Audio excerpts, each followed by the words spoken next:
1 फरवरी को देश का आम बजट पेश होना है। बहुत ज्यादा दिन नहीं बचे हैं बजट के लिए। अब बजट सर पर है और जनता की नजर है उन घोषणाओं पर जो वित्त मंत्री निर्मला सीतारमण करेंगी। शायद आम जनता को राहत मिलेगी या नहीं ये भी पूरी गारंटी नहीं है, लेकिन बहरहाल हम पहुंचे हैं सेक्टर 62 जानने के लिए कि एक अपर मिडिल क्लास क्या चाहता है वित्त मंत्री से। बजट और आपकी जेब की सीरीज के लास्ट एपिसोड में हम जानेंगे कि एक अपर मिडिल क्लास की क्या कुछ आकांक्षाएं हैं, क्या कुछ एक्सपेक्टेशंस हैं आगामी बजट से। तो चलिए बने रहिए मनी 9 के साथ।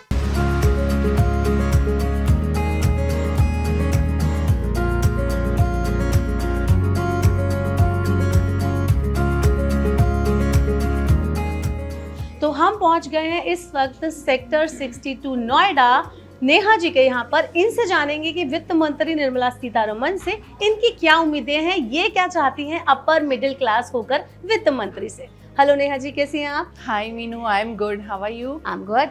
अच्छा, आप मुझे बताइए सबसे पहले कि आपका क्या बिजनेस है, आप क्या मतलब किस बिजनेस को आप रन करती हैं और क्या कुछ चैलेंजेस आते हैं उसे रन करने में? ओके, सो सबसे पहले तो मैं आपको बता दूँ, our company Cyber Sigma Consulting Services, right. हम कंप्लायंसेस में डील करते हैं, आईटी कंप्लायंस, जो भी इंडियन गवर्नमेंट की कंप्लायंसेस है, जैसे अभी डीपीडीपी आ गया है, सर्ट एम्पैनल्ड होती है, कंप्लायंस के बाकी सारे ऑडिट्स होते हैं, पीसीआई डीएसएस ऑडिट्स जो बैंकिंग में लगता है, वीएपीटीज होती है, और भी बहुत सारी आईटी रिलेटेड जितने भी कंप्लायंसेस है वो सारा we are the certification provider as well as the consultancy provider. तो आपको कितना टाइम हो गया है इसे रन करते हो? साइबर सिग्मा हमने स्टार्ट किया 2020 पीक कोविड में हमने स्टार्ट किया। Okay okay, right. उससे पहले मैं और मेरे पार्टनर मिस्टर श्रवण कुमार जो है, we were working in the same sector, right. हम आईटी कंप्लायंस डोमेन में ही हम लोग ने 15 से 20 साल जॉब किया है, and from that we started this compliance services. तो जैसे आपने मुझे भी बोला कि कोविड में ही आपने पीक कोविड में ही स्टार्ट किया, तो आपको क्या क्या फेस करना हुआ, किस किस लेवल पर आपको चुनौतियों का सामना करना पड़ा, डिफिकल्टीज हुई? डिफिकल्टीज ड्यूरिंग द कोविड, सी मैं आपको सबसे पहली बात एक बता दूँ, कोविड में yes actually that was very disappointing कि इतना बड़ा पैंडेमिक हमें फेस करना पड़ा, बट उसके साथ साथ blessing in disguise I would say कि हमने साइबर सिग्मा का इंसेप्शन 2020 में ही कराया, कंपनी रजिस्ट्रेशन भी हमने तभी ही करा ही, राइट, जब वो ओपन अप हो गया था मार्केट। तो then we got our GST and everything filed up, banking की भी सारी चीज़ें हमें घर पे ही आके इट वाज ऑल डन। तो हमें वो टाइम पे कहीं जाने की ज़रूरत नहीं पड़ी। Okay okay okay, so that was the very good thing. हाँ, ये तो फिर बहुत अच्छी बात है कि आपको बिजनेस रन करने में एक तरीके से काफी आसानी हुई, उतनी डिफिकल्टी नहीं हुई जितनी जनरली होती है। अच्छा, तो आप घर भी मैनेज करती होंगी और आप ऑफिस भी आपका मैनेज होता है, तो आपको क्या लगता है कि क्या ज्यादा मैनेज करना मुश्किल है, घर या ऑफिस फाइनेंशियल लेवल पे? सी अगर घर और ऑफिस की बात करें तो देखिए दोनों में अपने अपने चैलेंजेस तो रहते ही है, राइट। सी फैमिली में सबसे पहले मैं बताना चाहूँगी कि फैमिली में I am really blessed that there are my parents and my in laws to take care of my daughter, जी, राइट। तो बिजनेस में आपको पता है इनिशियली आपको 110% आपका देना ही पड़ता है, day and night you have to work in and work out, right. So during that time I was not worried much on my family part because my family was taking care of that, right. business में obviously team है, आज हम वो level पे आ गए कि हमारी team भी ग्लोबली स्प्रेड है, ऑटोमेशन पे मैक्सिमम हमारा काम हो रहा है, राइट। एंड जब भी फैमिली को ज़रूरत पड़ती है तो हम बिजनेस पार्टनर्स में उतनी अंडरस्टैंडिंग है कि when my family requires I am completely with my family, I am not worried that time on my business part, right. So that what I would say a good coordination between your business partners.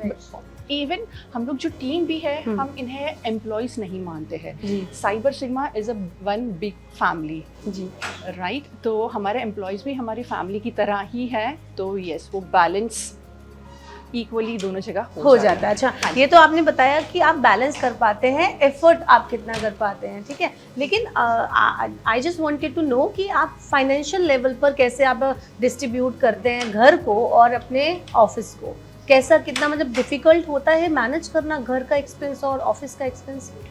देखिए आज के date में inflation has increased a lot, right? पहले जो घर चलाने में आसानी होती थी, राइट? अगर लेट्स से फॉर एग्जांपल 3 से 5 लाख की भी अगर आपकी एनुअल सैलरी होती थी, आज से अगर मैं 5 या 10 साल पहले बात करूं, तो घर आराम से मैनेज हो जाता। बट आज की डेट में जो इन्फ्लेशन रेट है, डॉलर के against rupees falling down, right? Then सब जगह टैक्सेशन हमें मल्टी लेवल टैक्सेशंस जो है, जो सैलरीज होती है वो भी टैक्स डिडक्ट होके आती है। हम घर खरीदते हैं उसमें भी हमें टैक्स देना पड़ता है। हम म्यूचुअल फंड्स या लेट्स से कहीं इन्वेस्ट भी करते हैं, वहाँ पे भी हमारा टैक्स है। तो ये बहुत ही दिक्कत हो जाती है। तो उस टाइम पे एज अ बिजनेस पर्सन जब भी मुझे हमारे टीम की इंक्रीमेंट करनी होती है तो मुझे एक्चुअली सोचना पड़ता है कि कितना % अप्रेजल हो, ताकि the person should also be happy and his expenses can also be taken care of. Right. Plus business में अभी हम लोग का business सिर्फ इंडिया लेवल पे नहीं है, we are dealing in the global market. तो वहाँ पे जब हमें ग्लोबल मार्केट से पैसा लेना होता है तो that time it's very challenging, क्योंकि आपको रेमिट पे करना है, आपको डॉलर के रेट के अकॉर्डिंग कन्वर्जन होता है, तो वहाँ पे हमारा हैवी लॉस होता है। जी, आपने मतलब महंगाई की जो बात कही है, तो आपने मतलब काफ़ी जेन्युइन बात है कि महंगाई जो है पिछले कुछ सालों में बहुत ही बढ़ गई है और उससे डील करना बहुत ही मुश्किल भरा हो जाता है। कभी कभी हैंड टू माउथ हो जाता है। Even as a business owner घर पे भी we have to okay there is my kid, वहाँ पे तो स्कूल के फीस है, एकेडमिक है, वहाँ पे तो वी कांट कॉम्प्रोमाइज, वो तो हमें करना ही है, उनका बच्चों का डेवलपमेंट करना है। बट बाकी जहाँ कुछ होता है कि as a business owner even I have to think कि ये चीज़ अगर मैं अभी नहीं आगे पोस्टपोन कर दूँ तो दैट वुड बी, तो that is what because of all this multi level taxation हो गया है, राइट? हम होटल में भी जाते हैं, वी हैव टू पे दी सर्विस चार्ज, राइट? उसमें भी GST, SGST वो सारी चीज़ें आती है। तो ये आपने एक अच्छा पॉइंट बताया मुझको कि होटल्स वगैरह में जाते हैं, मल्टी लेवल टैक्सेस का एक जो बोझ है वो अपर मिडिल क्लास वाला भी झेल रहा है। तो कभी ऐसा होता है कि आप मतलब बाहर जैसे आप खाना खाने जाते हैं, वीक में जाते हैं, 2 वीक में एक बार जाते हैं, उस पर आपको कभी कॉम्प्रोमाइज़ करना पड़ा है महंगाई को देखते हुए? उस पर एक्चुअली ऑनेस्टली बोलूँ तो हम कॉम्प्रोमाइज़ करते नहीं है, we go against, we go for you know what liking is, right? तो होटलिंग और वो समथिंग ऐसे है कि वो हम इग्नोर कर देते हैं, बट एक्चुअली देखा जाए तो दैट इज समथिंग, वहाँ पे अगर कुछ सेविंग्स हो तो वो बहुत ही बढ़िया है। बहुत ही बढ़िया। सेविंग्स की आपने बात कही, आप इन्वेस्टमेंट करते हैं, सेविंग्स करते हैं, कहाँ करते हैं अगर जनरली अगर आपको इन्वेस्ट करना है? और क्या इतना इन्वेस्टमेंट हो पाता है जितना कि आपकी वेल होती है? आप चाहते हैं कि मैं मंथली इतना इन्वेस्ट करूँ, तो उतना हो पा रहा है? आप गोल अचीव कर पा रहे हैं अपना? ऑनेस्टली नहीं, क्योंकि सी even though I'm a working business woman, we withdraw monthly salary, right? एक अमाउंट विड्रॉ करते हैं जिससे हम हमारा घर का खर्चा चला सकते हैं, राइट? उसमें से भी मंथली अभी वो बचपन से ही हमने देखा है हमारे पेरेंट्स को सेव करते हुए, तो वो इनबिल्ट अपने में आ ही जाता है कि some portion of a monthly income, जैसे मेरा है जो मेरा कुछ हिस्सा म्यूचुअल फंड में जाता है, अच्छा, राइट? क्योंकि इमरजेंसी फंड हमेशा वी नीड टू कैरी, हम बैंक में तो ऐसे नहीं, म्यूचुअल फंड्स हो गए, राइट? देन फिर FDs हो गई, अच्छा, ओके, हाँ। तो उसमें आई ट्राई टू मतलब मंथली थोड़ा सा साइड में वहाँ पे निकाल के रख सके। हाँ, अच्छा, तो जैसे आपने बोला कि आप इन्वेस्टमेंट करते हैं, तो आपका जो ये बिजनेस रन करना होता है उसके लिए सैलरीज डिस्ट्रीब्यूट होती होंगी, तो अगर आप लमसम लेके चलें कि इतना आपका ओवरऑल रेवेन्यू रहता है, इतना आपका टर्नओवर रहता है, तो परसेंटेज में अगर आप बताएं तो कितना आपका सेग्रीगेशन हो जाता होगा? सेग्रीगेशन आई वुड से हम जनरली 60-40 का रेशो लेके चलते हैं, राइट? क्योंकि since we are expanding, right, हमारे हर रीजन्स में we are hiring the team, right? Global market में भी हमारी टीम है जी। तो हम हमेशा 60% of our business revenue we keep it to our employee salary और all rest of the expenses जो भी ऑफिस रिलेटेड एक्सपेंसेस है उसके अंदर, and we try to fit in to that bracket. अच्छा, तो नेहा जी, जैसे कि आपने बताया कि आप इन्वेस्टमेंट करती हैं, तो क्योंकि आप एक अपर मिडिल क्लास से आती हैं, ठीक है, आप एस्टैब्लिश है, आपका फाइनेंशियल गोल भी है एक, और आप एक ठीक है, आप मतलब सेव भी कर पा रही हैं, तो आपको क्या लगता है कि ये जो महंगाई है इससे क्या लोअर मिडिल क्लास और मिडिल क्लास ज़्यादा सफ़र करता है? ये जो टैक्स लग रहे हैं, जो मतलब मल्टीपल टैक्स हमारा है, उसमें क्या लोअर और मिडिल क्लास ही ज़्यादा सफ़र करता है या अपर मिडिल क्लास को भी सफ़र करना पड़ रहा है? सी, आज का जो इन्फ्लेशन रेट है उसमें तो लोअर मिडिल अपर जितना, वो मिडिल क्लास जो है वो पूरा सफ़र कर रहा जी। है unfortunately, because we are the maximum number of tax payer, जी। We are the maximum working citizen of Right. India. तो हम इंडिया की इकोनॉमी में भी उतना ही कंट्रीब्यूट कर रहे हैं। जी। हम वी आर नॉट मेकिंग कि हम टैक्स बचाने के चक्कर में हम ITR नहीं फाइल कर रहे हैं जी। या वो है एवरीथिंग। अभी हमारे टीम में भी जो भी है, जितने भी एम्प्लॉयज़ हैं, वी मेक श्योर कि सबके ITR रेगुलरली फाइल हो। जी। Right, but yes, due to all this पता है, and then because of that आज के डेट में अगर हम मेट्रोज की ही बात कर लें तो यहाँ पे फ्लैट खरीदना भी बहुत ही मुश्किल हो रहा है। Right, because of the higher rates. Right, then the rate of interest has gone, you know, right, so high. Right, तो उसमें भी सोचना पड़ता है कि फ्लैट खरीदे नहीं खरीदे, कि जो होम टाउन में है बस उसी में, you know, we are happy with that. क्योंकि यार देखिए, जो भी काम करता है, हमारी ह्यूमन मेंटालिटी ये है, स्पेशली हमारी इंडियन मेंटालिटी, कि खुद का घर, खुद की गाड़ी होना बहुत ज़रूरी है।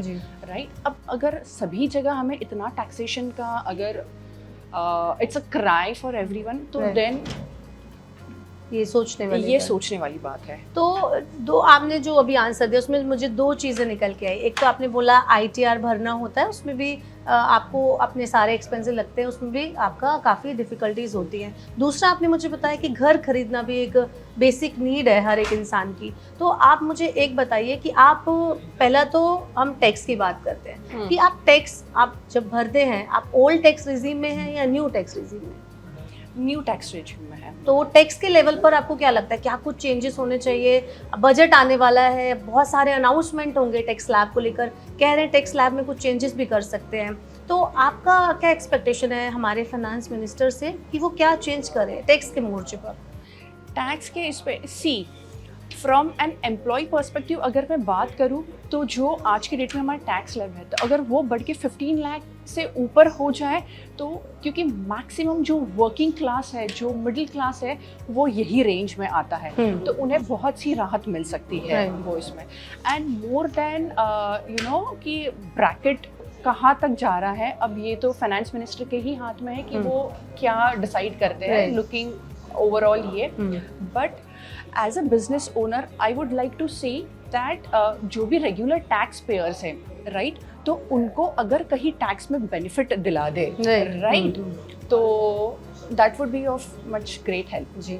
और दूसरी चीज़ आपने कही जो कि आपको घर खरीदना और कार खरीदना, ये तो बेसिक नीड है, उस पर भी मैं आना चाहूँगी कि मोस्टली लोग अभी क्या करते हैं, उनके पास इतना नहीं सेविंग्स होता कि वो एक घर खरीद लें, वो लोन लेके घर खरीदते हैं। तो लोन का जो इंटरेस्ट है, लोन लेने का प्रोसेस है, आपको क्या लगता है इसमें क्या कुछ चेंज होना चाहिए? कुछ कहाँ कमी है जो चेंज होनी चाहिए, जिसको आगामी बजट में करेक्ट किया जा सकता है?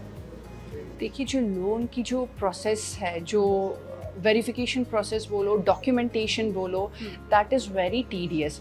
ठीक है, तो अगर वहाँ पे हम डिजिटाइजेशन की बात कर रहे हैं, आज हम AI की दुनिया तक आ चुके हैं, तो वहाँ पे अगर कुछ ऑटोमेशन हो, ये पेपर वर्क रिड्यूस हो के, राइट, ये सारा इलेक्ट्रॉनिक हो, तो that would be much easier, right. अगर इसका और भी ज़्यादा, अगर टैक्स की बात करें हम, अगर और थोड़ा ATC में बेनिफिट मिल जाए, तो that would be of great relief. Okay, so आप एक महिला हैं, आप एक महिला तबके से आती हैं, आप एक बिजनेस वुमेन भी हैं, आप एक बिजनेस भी चलाती हैं, साथ में आप अपना घर भी चलाती है। तो ये तीनों रोल निभाने के लिए आपको वित्त मंत्री से क्या कुछ उम्मीदें हैं कि महिलाओं के लिए क्या कुछ खास किया जाए, क्या कुछ एक स्पेशल कुछ किया जाए जिससे उनको अपना वर्क लाइफ और अपना घर का लाइफ मैनेज करने में आसानी हो? तो स्पेशली अगर हम फीमेल्स की बात करें, हम महिलाओं की बात करें, तो tax benefit, again I would talk on the same topic कि अगर one flat rate for everything, see आज की डेट में India is a male dominated country, right, तो मुझे मिसेस निर्मला सीतारमण जी से वही उम्मीदें हैं कि अगर one flat rate for women entrepreneur, right, and a working women, अगर वो हो जाए, तो that would be a very good opportunity, right.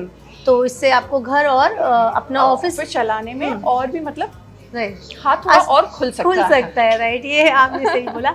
तो हमारे साथ जुड़ने के लिए बहुत बहुत शुक्रिया आपका नेहा जी।